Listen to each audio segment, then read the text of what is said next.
Anda masih di Breaking News TV One, pemirsa. Saksi ahli Aan Eko Widiarto menyatakan sidang perselisihan hasil pemilu di Mahkamah Konstitusi ini bukan sebatas mencermati angka perhitungan akhir, melainkan juga proses yang melatar belakangi hasil penghitungan akhir.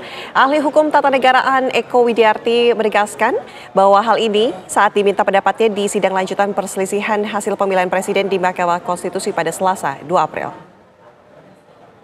Kepercayaan publik terhadap sistem pemilu adalah dasar dari demokrasi yang sehat dan lembaga hukum memiliki peran kritis dalam memastikan bahwa setiap aspek pemilu dilaksanakan sesuai dengan standar hukum dan demokrasi yang tertinggi.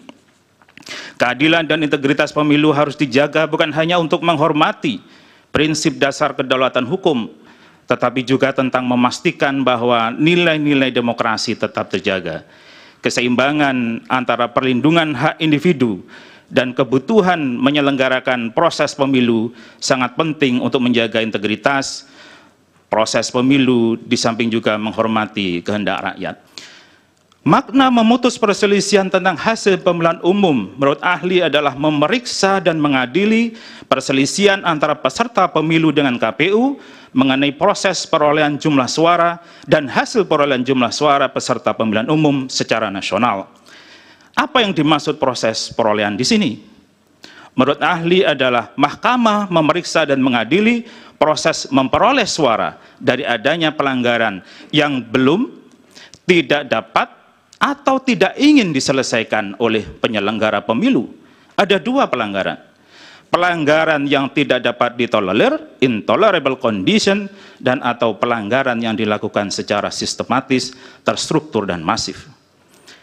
Yang kedua, kalau soal hasil perolehan, maka maknanya adalah memeriksa dan mengadili perselisihan penetapan perolehan jumlah suara peserta pemilihan umum secara nasional yang dibuat oleh KPU. Hakim MK Arsul Sani bertanya kepada saksi ahli perihal keterbatasan waktu yang dimiliki oleh MK dalam memutus perselisihan hasil pemilu presiden yaitu 14 hari. Dan berikut pemirsa, jawaban saksi ahli hukum tata negara Aan Eko Widiarto dalam sidang perselisihan hasil pilpres di Mahkamah Konstitusi. Saya ingin tanya dalam konteks antara judicial activism dengan judicial restraint itu posisi mahkamah kalau menurut ahli sebaiknya seperti apa, ya? Apalagi mahkamah seperti yang tadi disinggung oleh Bawaslu itu dibatasi oleh legal framework tertentu seperti menyelesaikan perselisihan ini dalam waktu 14 hari. Bagaimana ketika dihadapkan antara judicial activism dengan judicial restraint?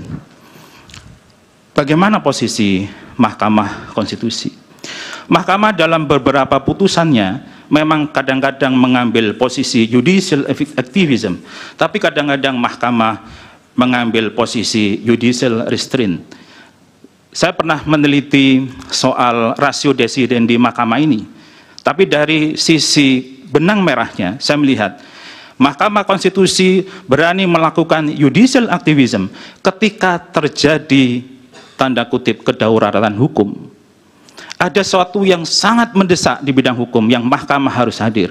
Misalnya, ada condition intolerable, kondisi yang tidak bisa ditolerir, sehingga kalau mahkamah tidak memutus, maka penyelenggaraan suatu election akan mengalami pertentangan dengan pasal 22E. Itu yang diambil mahkamah di kasus Jawa Timur. Ya, pemirsa, kita sudah bergabung juga bersama dengan Prof. Asrun, pakar hukum tata negara. Selamat siang, Prof. Sehat? Sehat, alhamdulillah, terima kasih. Sehat. Petikan tadi yang baru saja kita saksikan perihal dengan judicial activism dan judicial restraint. Anda melihatnya seperti apa? Ini harapan MK sendiri apa dengan pertanyaan tersebut? Saya lihat dia salah paham itu. Okay. Ya, salah paham terhadap kondisi aktual saat ini. Bahwa sekarang ini tidak ada kedaruratan hukum. Ya, karena pengaturan rejim pemilu sudah diterapkan di dalam Undang-Undang 7 tahun 2017. Beda dengan sebelumnya. Saya berikan contoh misalnya ketika muncul istilah TSM, ya di tahun 2008 yaitu perkara sengketa pemilu Gubernur Jawa Timur. Waktu itu banyak masalah tapi tidak di-cover dalam Undang-Undang Pemilu, belum ada, ya. Jadi Mahkamah membuat apa yang disebut sebagai rechtbinding, pedoman hukum, terobosan hukum. Karena kedaruratan hukum, situasi sekarang berbeda. Sekarang mau bilang apa? Misalnya persoalan administrasi pemilu, ada undang-undang pemilu, ada koridor pengaturannya, ada misalnya sengketa proses pendaftaran ada, apalagi hasil perolehan suara ada. Jadi semua ini sudah tercover. Jadi undang-undang pemilu itu adalah puncak dari pengaturan undang-undang yang terkait dengan pemilu. Apa pilpres atau pemilu umum atau misalnya sengketa pemilu segala macam. Jadi sudah ada, dan ini namanya politik hukum kita ini sudah terpenuhi. Ya, sudah terpenuhi pengaturan semacam itu. Jadi tidak ada kedaruratan hukum. Ini kan problemnya begini, persoalan disebut seolah-olah dibentuk di image ya. Dibentuk citra ada kedaruratan hukum, ada persoalan fundamental, pelanggaran fundamental segala macam, karena persoalan inti sengketa hasil pemilihan suara itu tidak bisa dibuktikan, ya kan? Karena jaraknya terlalu jauh. Jadi diambillah satu sudut atau satu angle, gaya memotretnya ini yang disikat, ya. Itu seperti misalnya katakanlah, kok Pak Prabowo penampilannya kok santai, kok dapat suara banyak. Jelas rakyat tidak suka yang berkerut-kerut, yang terlalu serius. Rakyat tidak suka dengan gaya-gaya orasi ilmiah di kampus. Nggak seperti itu. Rakyat pengen yang santai, tapi punya keyakinan ketika tokoh ini terpilih, dia bisa kerja keras. Itulah Pak Prabowo, saya kira ya. Jadi kemudian juga kalau saya ikuti tadi yang kebetulan saya ikuti betul nih persidangan hari ini melalui TV One ya. Saya lihat misalnya ada satu pendapat ahli psikologi politik. Ya, dibilang bahwa perubahan penampilan Pak Prabowo dari yang sangat serius jadi sangat santai, itu kemudian seolah-olah dibikin-bikin. Kan perilaku orang, apalagi secara beruntun, secara konsisten ya terjadi selama 5 tahun, itu bukan suatu bikin-bikinan. Ya, kayak gitu loh. Jadi riset itu pendapat ahli ya, hard based on research, based on organized research, but not individual perception. Jadi salah itu. Oke, Prof. Hasrul, kita juga sama-sama saksikan dan juga pemirsa kita kembali ke gedung Mahkamah Konstitusi karena ini hasilnya akan segera dimulai kembali persidangan perselisihan hasil Pilpres di Mahkamah Konstitusi, pemirsa. Kemudian tentang inisiatif Sirekap sejak tahun 2020 kemudian diakui bahwa Sirekap adalah alat bantu atau alat kerja resmi sebagai alat kerja utama, kemudian Sirekap sebagai penjaga kemurnian hasil suara, dan seterusnya. Ada siaran pers juga setelah pencoblosan, ada alat diakui bahwa itu alat bantu, rekapitulasi, dan publikasi, sarana akuntabilitas publik, dan seterusnya. Kemudian ada keterbukaan data KPU, ada situsnya Open Data KPU, kemudian ada laman web publikasi, saya juga capture. Kemudian ada disclaimer dari halaman web publikasi, bisa dipercepat. Ini sekedar buat bacaan saja bagi yang menyimak, silahkan bisa di-copy, kami sudah distribusi kepada majelis. Lanjut. Ini cerita tentang Sirekap, bahwa Sirekap itu memang resmi dipakai. Terus lanjut. Nah ini memudahkan akses informasi publik menurut disclaimer-nya. Nah perjalanan Sirekap ini saya percepat, jangan di ini. Next. Ini perjalanan Sirekap versi ringkasan saya, bahwa dalam proses rekapitulasi perolehan suara, Sirekap adalah alat kerja atau alat bantu yang resmi dan utama, di mana saat ini merupakan satu-satunya alat kerja yang wajib digunakan karena tidak ada alat bantu lain yang lebih akurat. Hasil perhitungan di TPS adalah informasi publik berupa, ini ditulis sendiri oleh KPU di dalam situsnya, infografis dalam kurung, diagram lingkaran atau pie chart, dan diagram batang. Kemudian data tabel atau yang berisi tabulasi, rincian data. Kemudian C hasil, dulu disebut C1. C hasil penulisannya C titik hasil, ini agak aneh bagi saya. Formulir C hasil yang diupload di Sirekap adalah data otentik atau sah dan diakui oleh KPU, terbukti dipakai dalam rekap berjenjang. Kemudian masyarakat berhak untuk mengawasi, meneliti, memberi masukan. Nah ini yang saya lakukan. Kemudian KPU menjalankan Sirekap dan sempat melakukan koreksi data. Artinya memang dipakai, kemudian dikoreksi dan terakhir ditutup. Namun sejak 6 Maret atau 7 Maret mungkin ya, halaman rekapitulasi sudah tidak bisa menampilkan atau tidak menayangkan diagram dan tabel data detailnya. Kemudian berdasarkan pengamatan data JSON, kalau kita pakai script atau robot tidak ihlas tadi, update terakhir halaman web pemilu 2024.kpu.go.id masih mengalir sampai 23 Maret 2024 setelah pengumuman. Kemudian progres TPS terakhir yang saya pantau, status suara true, di dalam kolom itu ada status true and false, true or false, benar atau salah. True itu artinya terisi, false belum terisi. Kalau status suara true itu ada 647.582, artinya kurang lebih TPS-nya itu yang terisi 78,66%. Kalau saya cek termasuk data administrasinya atau data pendampingnya yang lengkap itu ada 519.343 dari seluruh TPS 823.236 atau sekitar 63%. Total suara sah terakhir kalau saya pakai fungsi sum dalam database itu 104 juta, sehingga kalau diproyeksi total pada saat mencapai 100% seharusnya sekitar 133 juta. Ini sebagai kejutan saja dulu. Oke, lanjut, next. Nah, saya membuat inisiatif apa? Ada inisiatif robot biru ini karena saya menganggap kita semua berhak untuk meneliti datanya. Robot biru membuat robot situng, itu robot pemantau halaman ini namanya robot tidak ihlas, itu melakukan web crawling atau banyak yang menyatakan web scraping istilahnya. Dilakukan secara periodik setiap 15 menit, jadi data KPU saya duplikasi setiap 15 menit untuk seluruh Indonesia. Setiap 15 menit saya punya yang terbaru dan yang lama tidak dihapus, sehingga ada riwayatnya, sehingga saya tulis di yang ketiga, kita melakukan penyimpanan seluruh angka dan dokumen C hasil secara historical untuk mengetahui data terbaru dan data lama jika terjadi perubahan-perubahan, termasuk angka-angkanya ya. Baik, next. Nah, ini temuan secara umum, ini yang gampang-gampang aja. Saya melihat ada perubahan sebanyak 443.453 kali terhadap data yang pernah diinput. Kemudian itu terjadi di sekitar 244.533 TPS. Artinya ada footprint perubahan di dalam data Sirekap. Kemudian saya ngecek penjumlahan perolehan suara paslon 1, 2, 3. Saya bandingkan dengan kolom suara sah, karena ada kolom suara sah dalam C1 halaman 3 itu ya. Itu kalau saya bandingkan ada selisih sekitar 23.423.365. Kemudian saya juga melakukan pengecekan atau checksum terhadap pengguna total dibandingkan dengan suara total.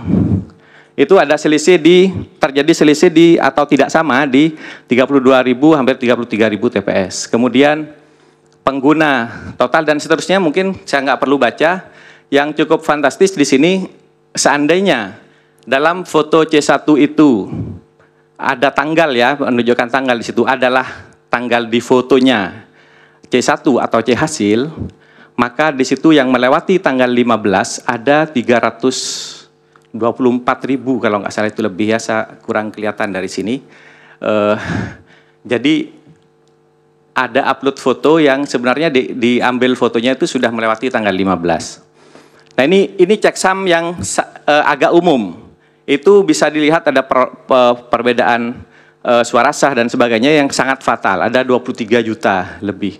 Sehingga saya bisa dengan mudah mengatakan ada kemungkinan suara yang tidak dapat dipercaya itu sekitar 23 sampai 38 juta dari halaman ini saja. Oke, next. Nah, kemudian saya melakukan pengecekan detail sebanyak 5 cara. Cara yang pertama, boleh next. Saya membuka halaman utama ya. Ini ada di web archive, bisa dilihat walaupun KPU sudah menutup, ini masih bisa dilihat, ada potret-potret yang dilakukan oleh web archive, bisa dilihat di di slide saya itu ya. Itu potret pertama tanggal 14 itu yang sempat terambil oleh web archiver, itu jam 18.30 sudah ada suara segini. 46.000 sekian TPS dengan komposisi angka perolehan persennya 21, 57, dan 20, Tapi setelah saya cek di dalam data yang saya kumpulkan dari Sirekap, itu ternyata data yang tertua gitu itu ada pada jam 21.46. Jadi ini data yang jam 18.30 kita perlu pertanyakan dari mana. Dan sekarang tidak ada lagi di data Sirekap, di database yang kami generate dari hasil JSON yang kami tangkap, itu kemana sekarang? Itu checksum pertama. Ini perlu dipertanyakan kepada KPU. Yang kedua, terus lanjut. Masih di halaman pertama, jumlah suara yang sulit dipercaya itu bisa mencapai 43 juta dengan perhitungan saya mengambil satu sampel pada saat progres TPS di sekitar 64,14%. Itu total suara paslon saya jumlahkan 1, 2, 3 itu 77 juta sekian. Kalau diproyeksikan 100%, anggaplah merata ya angka itu dan masuk secara acak, maka proyeksi 100%-nya itu hanya 120 jutaan kira-kira. Tapi dalam pengumuman kan ada 164 juta pada akhirnya. Jadi ini yang keliru yang mana gitu kan. Jadi ada potensi yang sudah dipercaya 43 juta. Next. Itu pengecekan jenis pertama. Pengecekan kedua, saya mengecek kehadiran. Jadi pengguna DPT kalau dibandingkan dengan pemilih DPT itu harusnya lebih kecil atau sama dengan. Kalau pemilih DPT itu ditambah 2% ya. Ini nama-nama ini, nama kolom ini saya ambil dari istilah yang dipakai di Sirekap sendiri. Ada 4.000 sekian TPS yang error, artinya dia harusnya lebih kecil atau sama dengan, ternyata dia lebih besar. Kemudian ini pengguna DPT, pengguna DPTB, dan yang non-DPT atau DPK kita kenal. Kalau dibandingkan dengan pengguna total gitu ya, itu harusnya sama, tapi ada yang tidak sama di 17.000 TPS. Kemudian yang terakhir yang di checksum kehadiran ini, sebentar. Next, balik ya. Pengguna total dan suara total harusnya sama. Tapi ini tidak sama di 32.000 TPS, hampir 33.000, kurang 6 TPS. Ini error. Next, yang ketiga, checksum suara. Ini tadi yang sempat saya capture. Jadi total suara total itu harusnya adalah penjumlahan suara sah dan suara tidak sah. Itu harusnya sama, tapi terjadi ketidaksamaan di 5.503 TPS. Kemudian suara sah saya bandingkan dengan suara paslon 1, 2, 3 saya jumlahkan. Ada perbedaan di 25.208 ya, seharusnya sama. Yang kalau saya hitung selisih pakai metode sum di masing-masing kolom itu, kolom 1, 2, 3 saya jumlahkan, kolom keempat saya jumlahkan juga, selisihnya ada 23 juta seperti preview di awal. Oke, next. Nah, ini kemudian saya coba melakukan checksum per batch. Jadi, karena dalam data Sirekap itu ada timestamp, jadi dalam sistem Sirekap itu setiap data masuk itu segelondongan, bukan satu-satu, bukan satu TPS, tapi segelondongan. Misalnya ada 1.000 TPS barang naiknya, timestamp-nya sama. Nah kalau itu saya jumlahkan, semuanya angka selalu tidak bersesuaian. Mulai dari tadi penjumlahan paslon dibandingkan, penjumlahan suara paslon dibandingkan dengan suara sah misalnya, itu berbeda. Kemudian kalau suara sah saya tambahkan dengan suara tidak sah, itu berbeda juga dengan suara total, gitu ya. Terus saja sampai ujung dibandingkan dengan kehadiran. Suara total itu kan harusnya sama dengan pengguna total, ternyata tidak sama lagi. Kemudian suara total itu kan penjumlahan DPT yang hadir ditambah DPTB ditambah DPK gitu ya. Itu harusnya juga sama, itu berbeda lagi. Ini contoh batch pertama jam 21.46 pada tanggal 14 Februari. Bisa diduga terjadi penggelembungan suara atau suara tidak sah berubah menjadi sah, atau dan juga temuan dugaan kuat ada komposisi presentasi relatif yang selalu fix. Kemudian persentase perolehan suara cenderung tetap gitu ya. Oke, batch kedua saya lakukan lagi, next.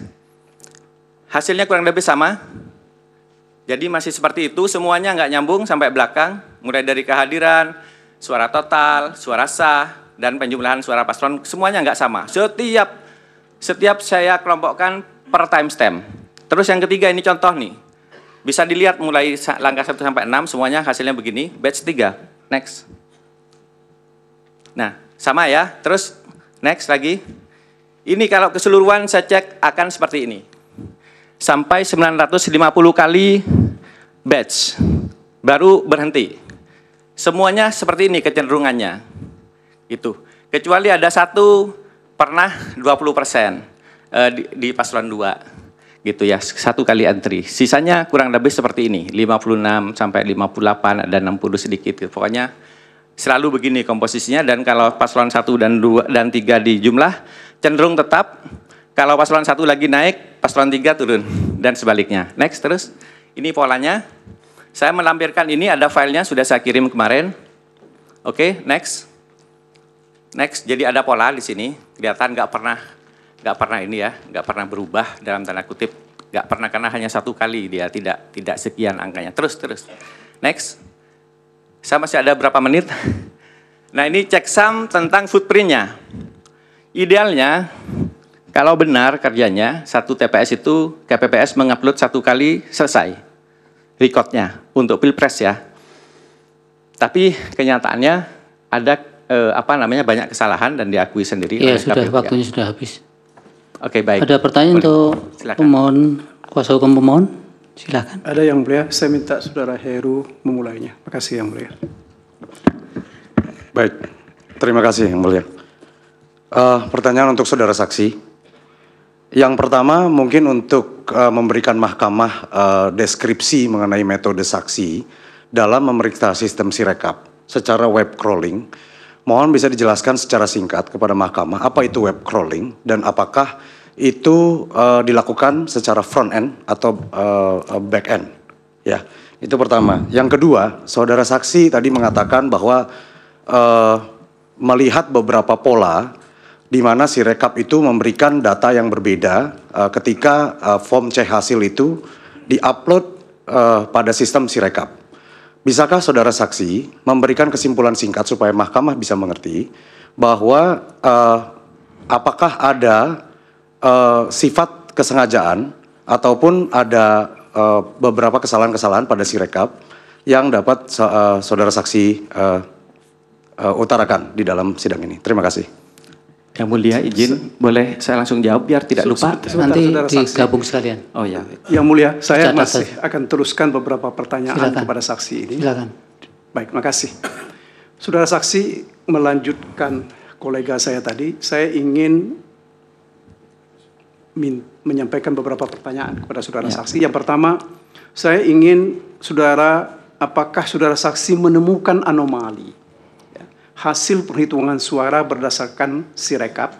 Kalau saudara menemukan berapa jumlah suara yang tidak jelas sumbernya, itu yang pertama. Kemudian yang kedua, apakah saksi menemukan fakta C1 hasil yang diupload melalui Sirekap berdasarkan metadata? Yang ketiga, menurut temuan saudara saksi, dengan menggunakan checksum, siapa yang diuntungkan? Apakah semua temuan saudara itu dikonfirmasi berdasarkan Sirekap? Dan apakah yang paling jelas dari temuan saudara tersebut? Yang terakhir, dengan alat yang saudara miliki, sejak kapan saudara bisa membaca hasil pemilu berdasarkan Sirekap? Dalam upload ini apa yang saudara temukan? Cukup? Cukup. Sementara masih ada satu lagi, saudara Sira. 2, Pak. Oh, 2. hanya 2. Ya. Baik, makasih yang mulia. Dari termohon.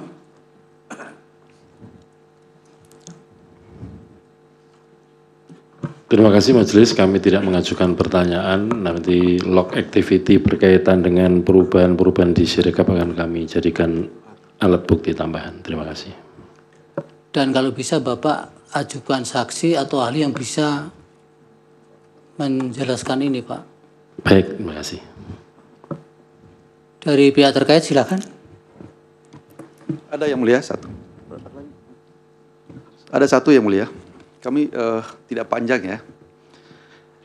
Tadi kurang jelas ya. Kami masih belum tahu saudara saksi ini saksi fakta ya. Saksi dia. Fakta. Saksi fakta ya. Iya. Walaupun memang muatannya muatan analisis, tapi kita coba untuk bertanya saja. Ini kan yang saudara temukan hari ini kan berangkat dari satu temuan yang didasarkan pada analisis saudara terhadap Sirekap. Apakah saudara saksi pernah masuk lebih dalam tentang penghitungan secara berjenjang? Pernah dilakukan nggak selama ini? Di